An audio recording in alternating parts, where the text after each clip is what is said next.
Hi there. Welcome back to Chapter 1. This is Part 2, and you should look at this before you come to your third Education 361 class. The first thing we're going to talk about today is Dinos Cascade. Dinos Cascade is a visual representation that shows you kind of roughly the amount or percentages of children that are in various types of classes. In special education, we strive to have children in what's known as the least restrictive environment, or LRE. What that means is we just want to have the children in regular classes with regular students as much as possible.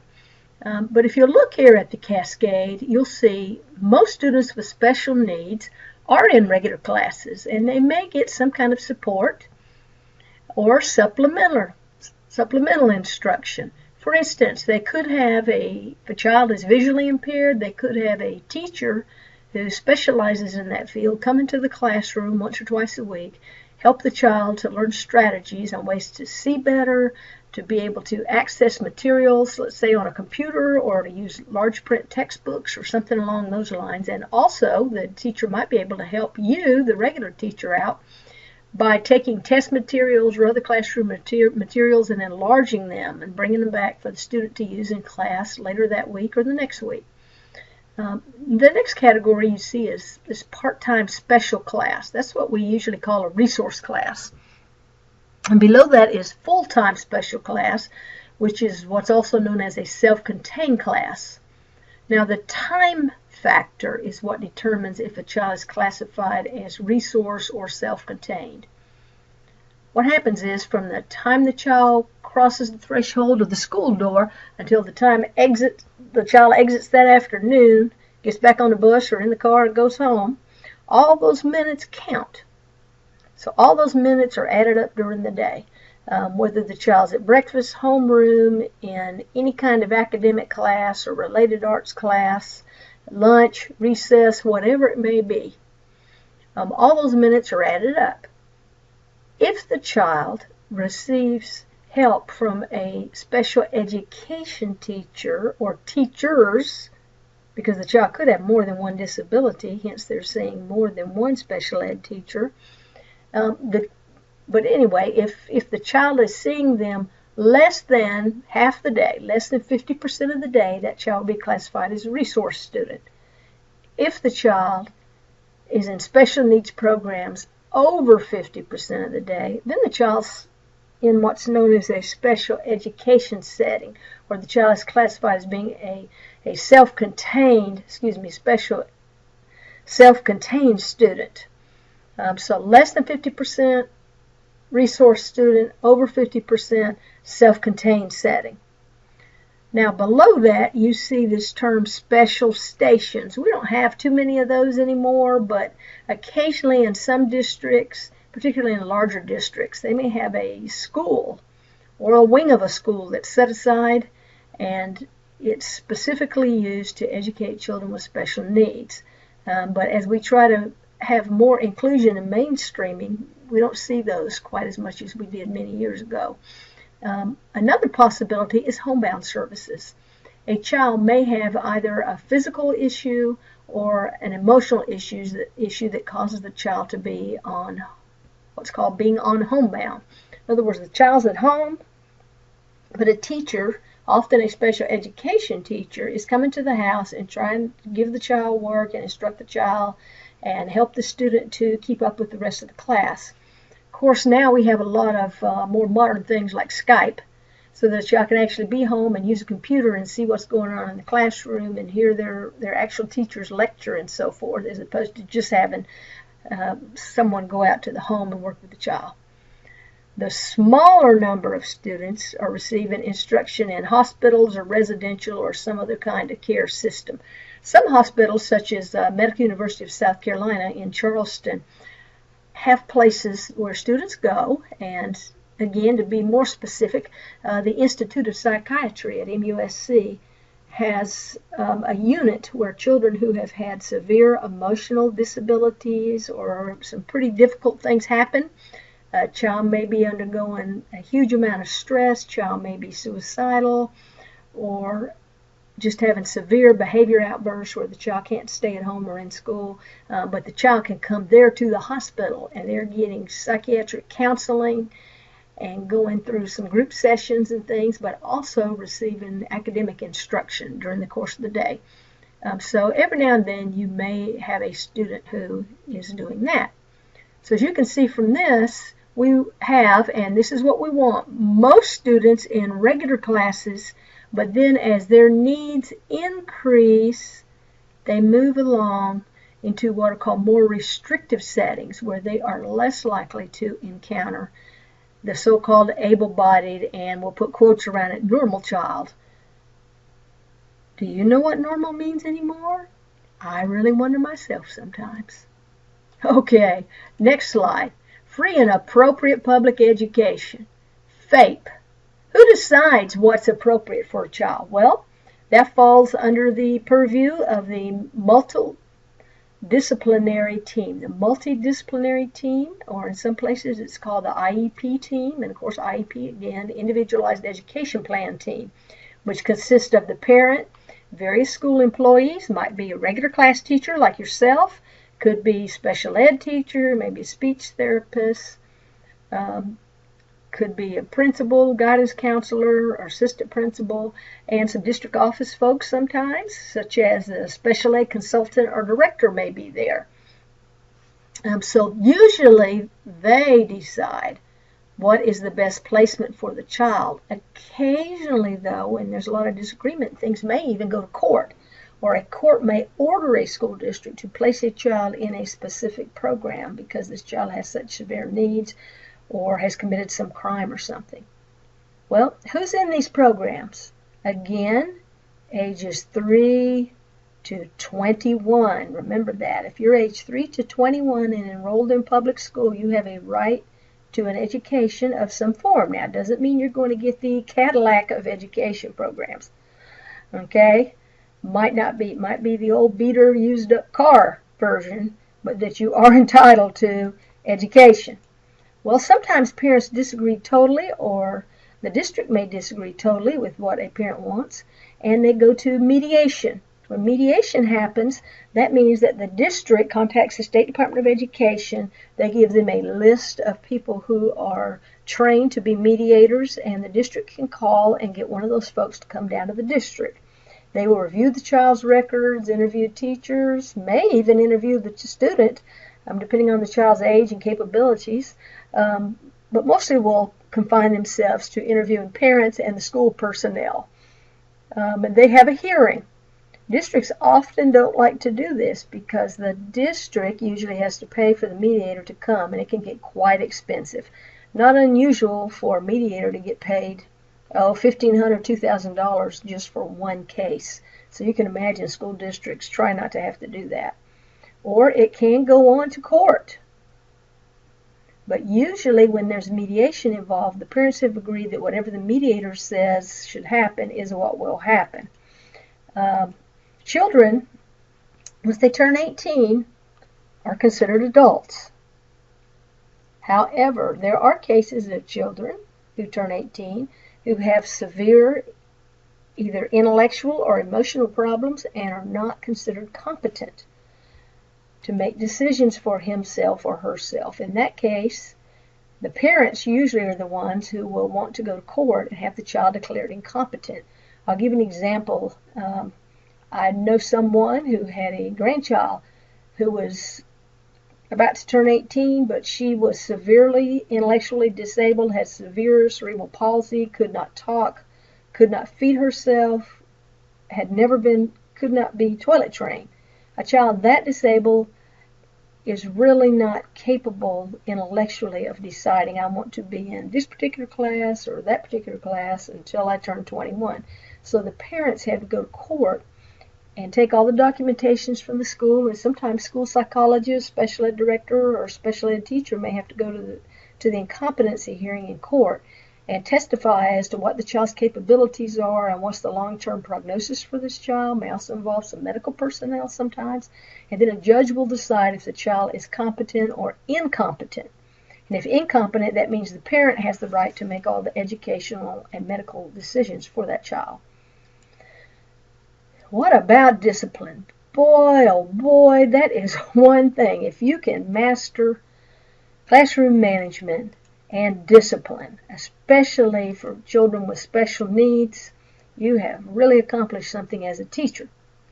You do need to be aware of a few things.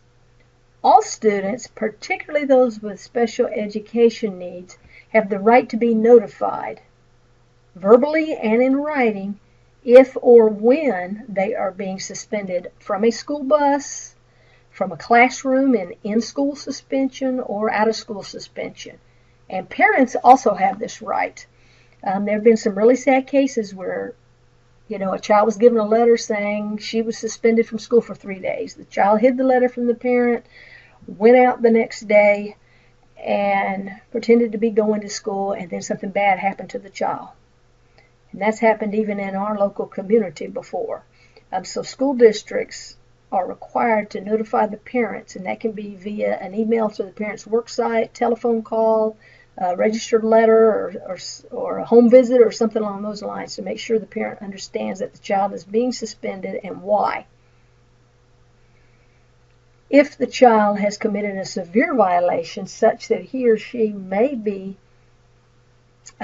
suspended out of school, for instance, some legal thing has occurred, child brought drugs to school, child brought a weapon to school, or something like that, then the child's parents can request a hearing before the school board, and the school board will decide if the child is going to be admitted back to school or not. In the area of special ed, there's what's called a 10-day suspension rule. That means if a child is being suspended, and this is cumulative throughout the school year, up to 10 days or more, the child can only be suspended if two things have occurred, unless it's an extreme emergency.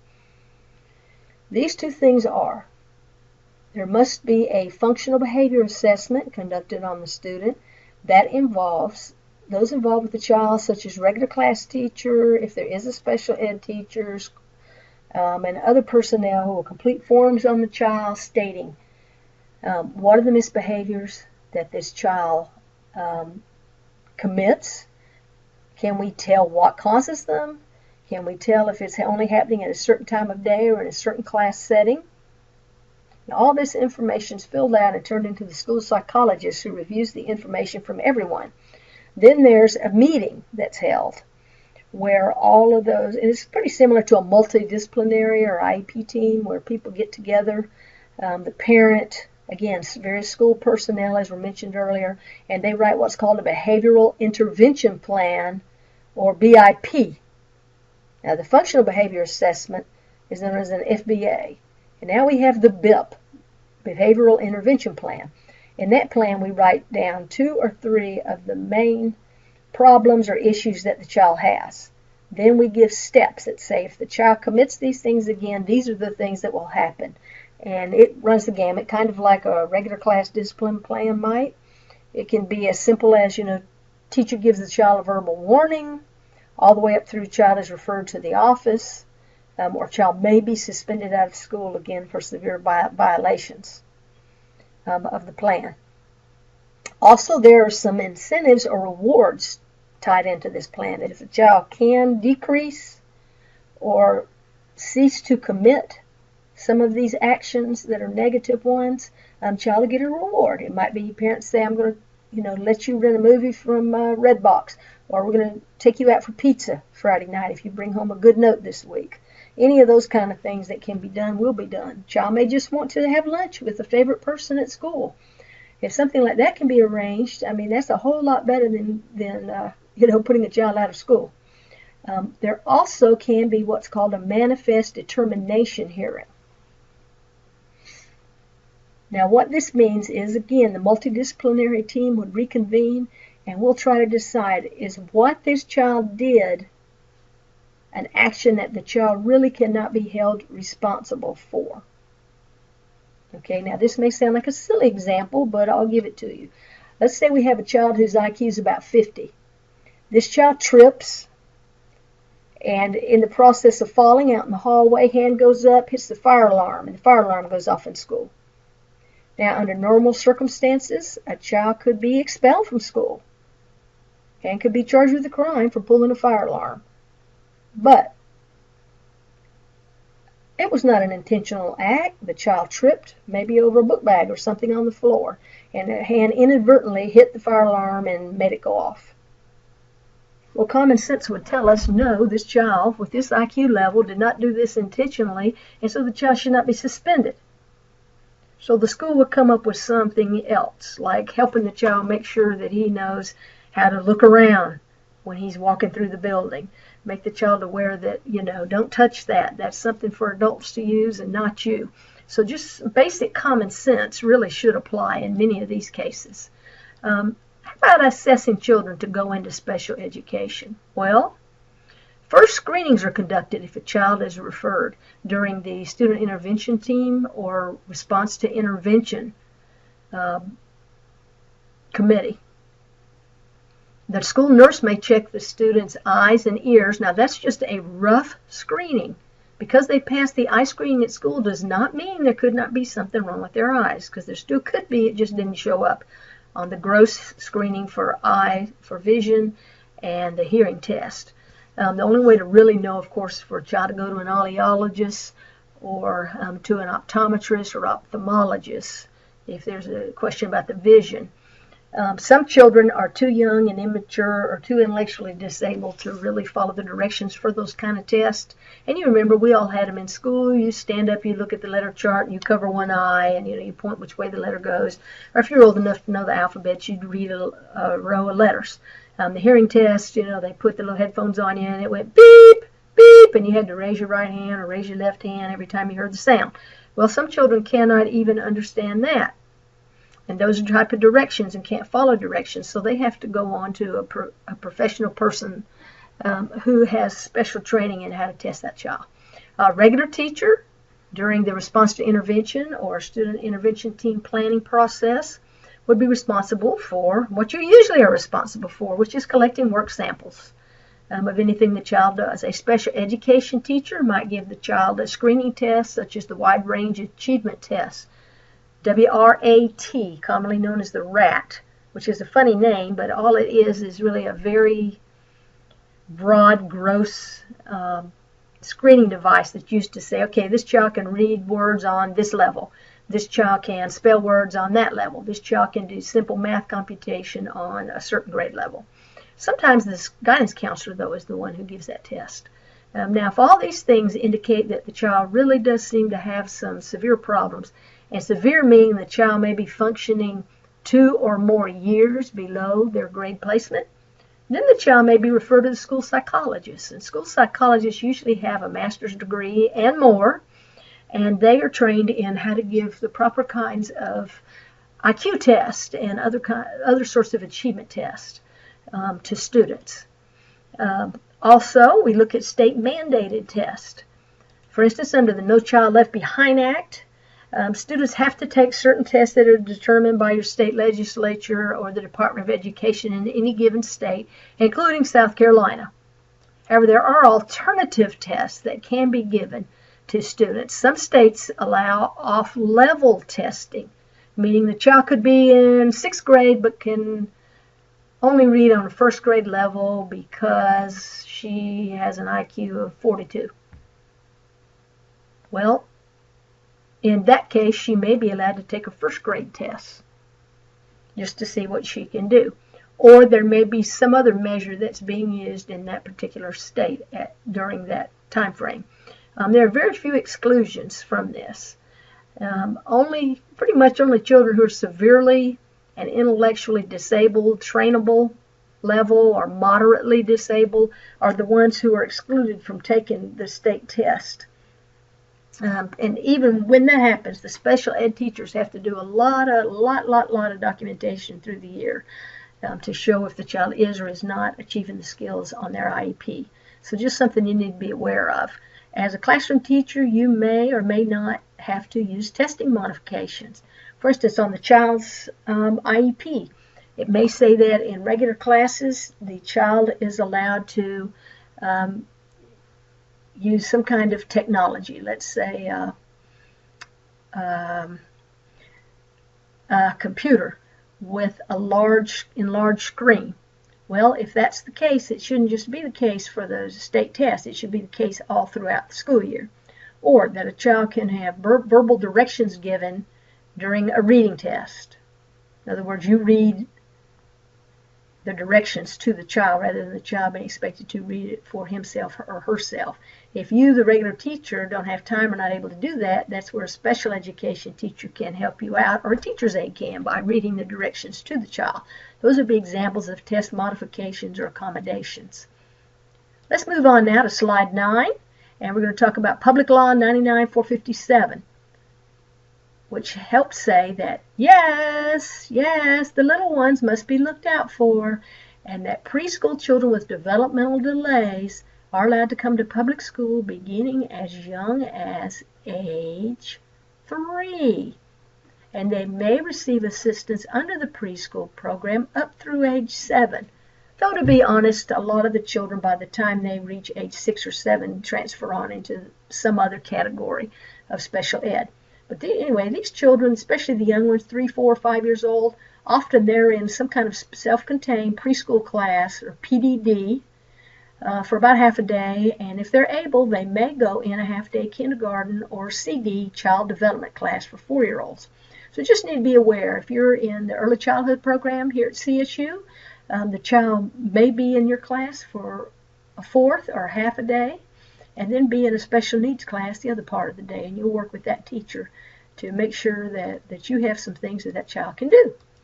Okay, there are about 14 special ed categories that we're going to talk about this semester, and today I'm just going to very, very briefly introduce them to you. Section 504, the Americans with Disabilities Act, covers all children with special needs, as well as all children who fall under IDEA. And remember, IDEA is the Individuals with Disabilities Education Act. So if a child has an IEP because he or she is classified as learning disabled, hearing impaired, whatever it may be, that serves as that child's 504 plan. However, there are some students who do not qualify for special education services, but they may have, and it's usually a medical issue, where there needs to be a written plan so that teachers know about this from year to year and know what to do to help the child. Give an example. The child may be in regular classes all day, very smart, but has diabetes. And the child needs to go to the nurse twice a day to have blood sugars levels tested to see if he or she needs insulin or needs to eat a snack or something like that. So you'll be asked to send the child to the nurse certain times of the day. Or you may be asked to let the child eat a simple snack that the parent will send to school, like peanut butter and crackers or cheese and crackers or something like that, to keep the child's blood sugar level. Child may not be able to eat those cupcakes that you want to serve at a party, so you may have to have some alternative snack that he or she can eat. Well, all that should be written in a 504 plan and passed on from year to year so that all school staff members will know that this child has a unique need and should be helped. Okay, next, 11. You'll want to click on this link, and when you do, you will see the different categories of disabilities, and you want to look at a few different states and just kind of see, well, about how many children have learning disabilities, or about how many children have emotional disabilities in the U.S., or you may be able to get some other information from there that'll kind of help you out. So after you click on that, you can pause the audio if you need to for a while you do your little research. Welcome back. Now I'm going to briefly go over what are the main categories of disabilities that we're going to learn about this semester. We'll start up here. Intellectually disabled. That means a child has an IQ below 70. And there are different levels. There's severe, mild, and moderately intellectually disabled. When we get to that chapter, we'll talk about what those are. Learning disabilities means that a child has an average or above IQ. That means, generally speaking, the child's IQ would be at least 80, and that they could go way up to 200 plus. They could be brilliant but have a learning disability in one particular area, and it could be spelling, it could be the ability to compose sentences, that's called written expression. It might be math, it might be reading. Okay, but the child needs some extra help. Speech and language, that one's kind of obvious. If the child has some kind of a speech disability, they've been screened by the speech therapist and need to go to class. Some of you may have gone to speech therapy once or twice a week when you were little, maybe 5 years old, 6 years old, 7 years old, but then you didn't need any more because you were able to correct whatever your little issue was. And so as children get older, you don't find that many of them still in speech therapy. Child could be visually impaired. Now, to be classified as visually impaired in public school, you have to have vision worse than 2200 in the best eye with correction. And correction means like wearing glasses. If I have my glasses off, I don't see so well, but if I put my glasses on and I can read and see the board, then I don't need special ed services. I just need to do what? Yep, wear my glasses. Okay, emotional disabilities. This is a child, again, who has average or above IQ, but has some kind of psychiatric diagnosis, such as it could be depression, schizophrenia, paranoia, various phobias, anything that might impact the child's ability to make average progress in school. Usually the child has to be functioning 2 or more grade levels below where they're placed to qualify as being ED. In other words, I'm in 6th grade, but I have severe anxiety and depression issues, and I can only read on about a 3rd grade level. Then I might get to go to a resource class to get help, to help bring my reading up to level. That would be an example for you. Some children have multiple impairments. They could have, say, cerebral palsy, be blind, be intellectually disabled, low IQ, all those kind of things together, so the child will need help from multiple professionals. Here's some more categories. Orthopedic impairments, as you can imagine. This relates to orthopedic issues. The child has some kind of physical issue using hands, arms, feet, legs, may even be trunk of the body due to cerebral palsy or some other muscular condition. Most of those children probably receive some help at school and maybe even outside of school from an occupational therapist or physical therapist. Traumatic brain injury. This means that after the child was born, notice that, after the child was born, the child had some kind of injury to the head. Maybe was in a car accident, hit in the head by a baseball, hit in the head by some other object, child fell off a skateboard, hit his head on the asphalt, whatever it may be. But the child has a brain injury to such a degree that he or she cannot learn and keep up with peers. The child may need special education help for a short period of time, or it may last lifelong. Just depends on how the child progresses. Autism, that's one that's received a lot of attention in the media over probably the last 4 or 5 years, and the incidence of it seems to be increasing. Or maybe it's that we're better at diagnosing it from an early age. Something to ponder when we get to that chapter. Okay, but in autism, the child could have an IQ anywhere from 0 to 200. Okay, so it runs the gamut. Child may have a very high IQ, average IQ, slightly below average, or very low IQ. But the child has severe difficulties when it comes to interpersonal communications and personal skills, interacting with others. And it's pretty obvious if someone has moderate to severe autism. If the person has mild autism, something like Asperger's syndrome, it may or may not be that obvious on just a casual encounter. Developmental disabilities. That means someone was born with some condition, usually, and they're not progressing through the normal stages of development. For instance, when a child's 5 years old, we have certain skills that we think that child should be able to do by then. For instance, mostly feed himself, herself, button a shirt, learn to use a zipper, eventually, if not already, know how to tie shoes, that kind of thing. In a child who is far behind due to various types of conditions, could be considered developmentally disabled. If the child is 3 to 7, again, they may fall under the preschool disabled category. Hearing impaired, not too hard to figure out what that one means, but a child who has moderate to severe hearing loss to such a degree that it could negatively impact academic progress, in which case that child might get help in a regular class or maybe going out to a teacher for children with hearing impairments. Deaf-blind, as the name implies, a child who is probably almost or totally deaf and also cannot see or very severely visually impaired. And we have a special school for such children up in Spartanburg, South Carolina. And you may have heard of it, Spartanburg School for the Deaf and Blind. Not everyone, though, who's deaf and blind goes there. Some children are being served in regular class settings closer to their home and not in a residential setting like that. One more category, other health impairments, also known as OHI. OHI. Be careful not to confuse that acronym with OH, which relates to orthopedic handicaps. Sometimes people get that mixed up on a test, so remember that. OH means orthopedic, OHI, other health impairments.